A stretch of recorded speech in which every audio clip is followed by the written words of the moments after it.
ഇത് നമുക്ക് വളരെ സ്പെഷ്യലായിട്ട് നമുക്ക് നാടൻ ഒരു തോരൻ ഉണ്ടാക്കാം. മറ്റൊന്നുമല്ല, ചേമ്പിൻ്റെ തണ്ട്. ഇത് ചീമച്ചേമ്പെന്ന് പറയുന്ന ചേമ്പിൻ്റെ തണ്ടാണിത്.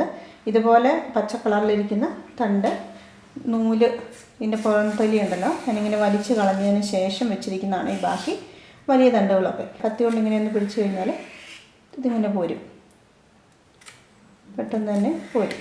അത് കഴിഞ്ഞതിന് ശേഷം ഇതിനെ നീളത്തിൽ ചെറുതായിട്ട് കനം കുറച്ച് അരിഞ്ഞ് ഉപ്പുനീരിൽ പിഴിഞ്ഞെടുത്ത് തോരൻ വയ്ക്കുന്നത്. എന്നാൽ ഇതിൻ്റെ തൊലി ഇങ്ങനെ പൊളിച്ച് കളയാതെയും ഉപ്പുനീരിൽ പിഴിയാതെയും തോരൻ വയ്ക്കുന്നവരുണ്ട്. നമ്മളിങ്ങനെ ഇത് കഴിക്കുമ്പോൾ നാവൊന്നും ചൊറിയാതിരിക്കാൻ വേണ്ടിയിട്ടാണ് നമ്മൾ ആ ഉപ്പുനീരിലൊന്ന് പിഴിഞ്ഞെടുക്കുന്നത്. അപ്പോൾ നമുക്കിനി ഇതൊന്ന് അരിഞ്ഞെടുക്കാം. നമുക്ക് ആവശ്യമുള്ള വലുപ്പത്തിൽ തണ്ടിനെ എടുക്കുക, മുറിച്ചിടുക. ഇത് പൊങ്ങ് പോലെയാണ് ഈ സാധനം ഇരിക്കുന്നത്. ഇത് ചെയ്തിട്ടുള്ളവർക്കറിയാം, ഇനി പ്രത്യേകിച്ച് പറയേണ്ട ആവശ്യമില്ല. എന്നിട്ട് ഇതിങ്ങനെ നീളത്തിൽ കനം കുറച്ചങ്ങ് അരിയുക.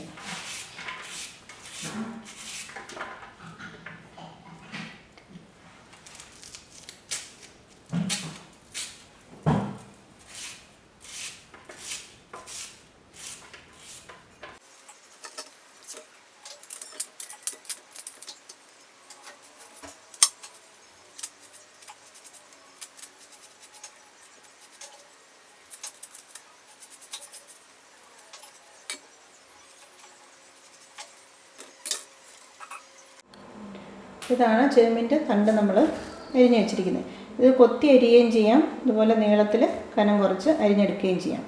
ഇനി ചെയ്യേണ്ടത് അതിനകത്തോട്ടേക്ക് കുറച്ച് ഉപ്പ് പൊടി വിതറുക.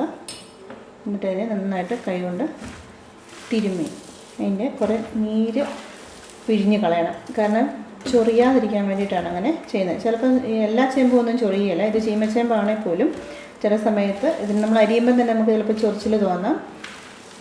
അങ്ങനെ ചൊറിച്ചിലുണ്ടെങ്കിൽ പോകാൻ വേണ്ടിയിട്ടാണ് ഇങ്ങനെ ഉപ്പിട്ട് നമ്മൾ ഇതിൻ്റെ നീര് പിഴിഞ്ഞ് കളയും. നന്നായിട്ട് ഒതുങ്ങി ഇപ്പോൾ ഇതൊരു ശകലേ കാണുള്ളൂ നമ്മൾ തോരൻ വെച്ച് കഴിയുമ്പോൾ. ഇനി ഇത് നന്നായിട്ട് ഇങ്ങനെ പിഴിഞ്ഞ് ഇതിൻ്റെ നീര് കളയണം. കണ്ടോ, നീര് കളഞ്ഞ് മാറ്റി വെക്കുക.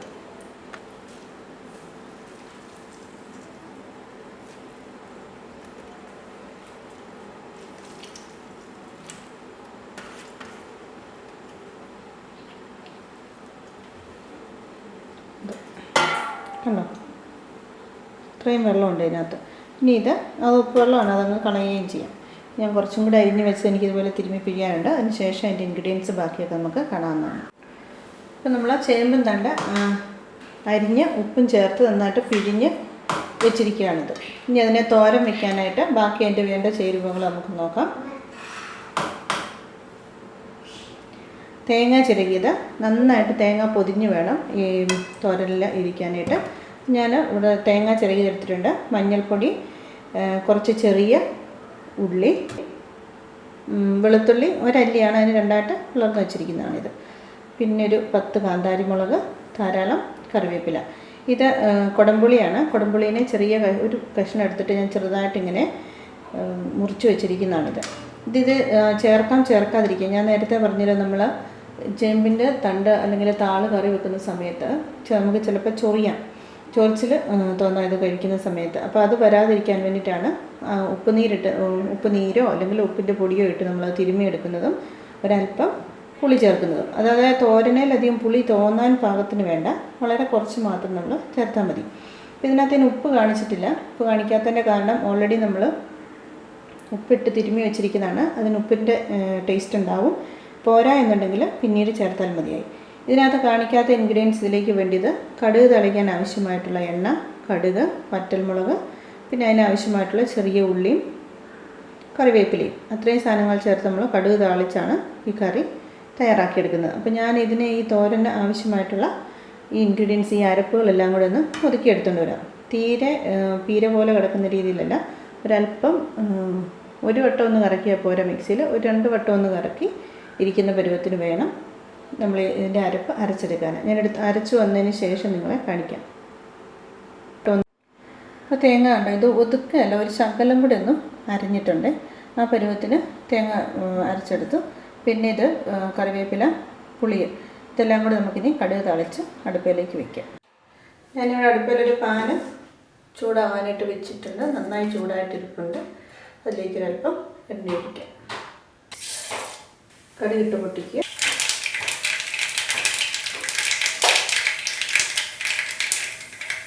ചെറിയ ഉള്ളി അതിന് ഇടുക.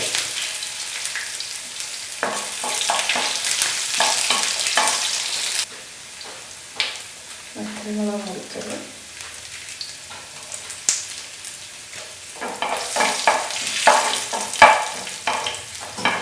ഇതിലേക്ക് കറിവേപ്പില,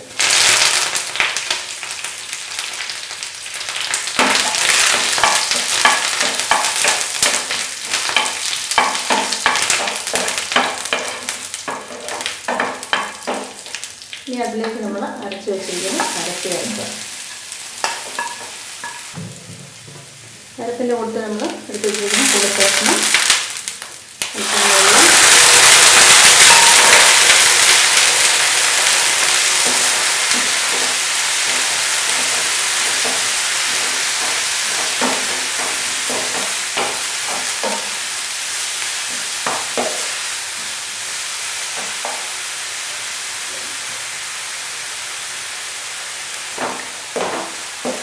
നമ്മൾ ഈ തേങ്ങയിലേക്ക് ഒരല്പം പോലും ഉപ്പ് ചേർത്തിട്ടില്ല.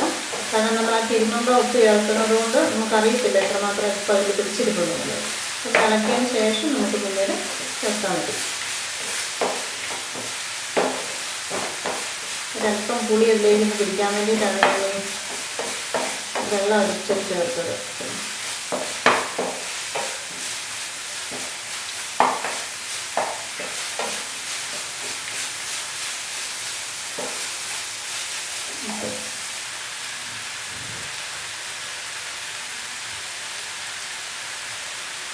നമ്മളത് മുഴുവൻ അതിലേക്ക് ഇട്ട് കഴിഞ്ഞു. നന്നായിട്ട് ഇളക്കി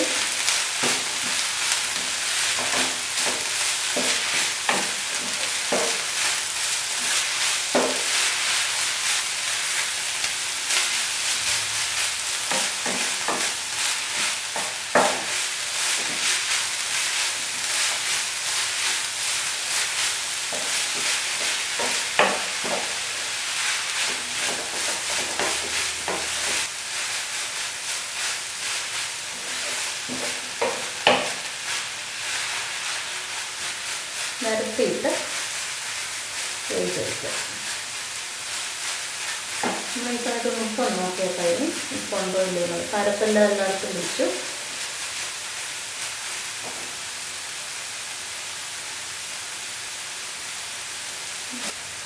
ലേശം ഉപ്പിൻ്റെ കുറവുണ്ട്. ഒരു ശക്കലത്തിന് ഉപ്പ്.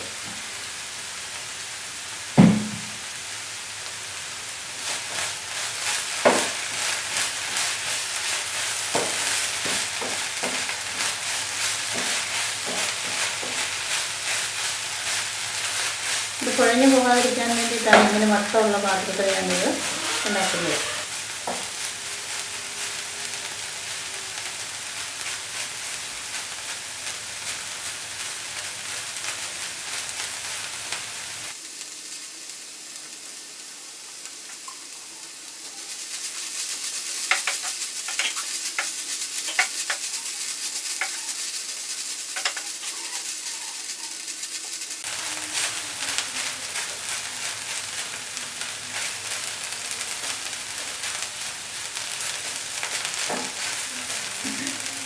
കണ്ട നമ്മുടെ ഈ ചേമ്പൻ താളിൽ പൊതിഞ്ഞാണ് നമ്മൾ തേങ്ങ ഇരിക്കുന്നത്. അപ്പോൾ ഇതും മറ്റേതുപോലെ നമ്മൾ തിരുമ്മിയിടുന്ന പോലെ ഇടുകയോ അല്ലെങ്കിൽ അരവ് കറക്റ്റ് പാകത്തിനല്ലാണ്ട് വരികയോ ചെയ്യുകയാണെന്നുണ്ടെങ്കിൽ അതിങ്ങനെ തേങ്ങയും അരപ്പും താളും കൂടെ വേറെ വേറെ ആയിട്ട് കിടക്കും. തണ്ടും കൂടെ വേറെ വേറെ ആയിട്ട് കിടക്കും. ഇതിപ്പോൾ ഒന്ന് അതിൽ കുഴഞ്ഞ് അതിൽ നന്നായിട്ട് പിടിച്ചാണ് ഇരിക്കുന്നത്. ഇപ്പോൾ കുഴയാതിരിക്കാനായിട്ട് എളുപ്പം ഇങ്ങനെ ഇളക്കുന്നതാണ്.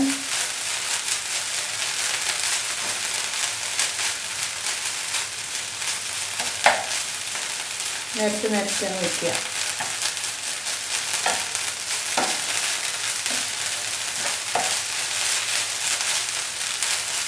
നമ്മുടെ തോരനിവിടെ റെഡിയായി കഴിഞ്ഞു. ഇതൊരു പാത്രത്തിലോട്ട് മാറ്റാം. ചൂടോടെ ചോറിൻ്റെ കൂട്ടത്തിൽ ഉപയോഗിക്കാം. പണ്ട് ആൾക്കാർ സ്ഥിരം ചെയ്തുകൊണ്ടിരുന്ന ഒരു തോരനാണിത്. ഇന്നിപ്പോൾ വളരെ റെയറായിട്ടാണ് ആൾക്കാർ ചെയ്യുക. ഞാൻ അവധിക്ക് വരുമ്പോൾ ഒരു പ്രാവശ്യമെങ്കിലും ഉണ്ടാക്കാറുണ്ട്. ഇതാണ് നമ്മുടെ ചേമ്പൻ തണ്ട് തോരൻ വെച്ചിരിക്കുന്നത്. രുചിയേറിയ ചേമ്പൻ തണ്ട് തോരൻ നിങ്ങളൊന്ന് തയ്യാറാക്കി നോക്കുക. ഇഷ്ടപ്പെട്ടെങ്കിൽ വീഡിയോസ് സബ്സ്ക്രൈബ് ചെയ്യുക. താങ്ക്സ് ഫോർ വാച്ചിങ് പ്രീതീസ് മന്ന കിച്ചൻ.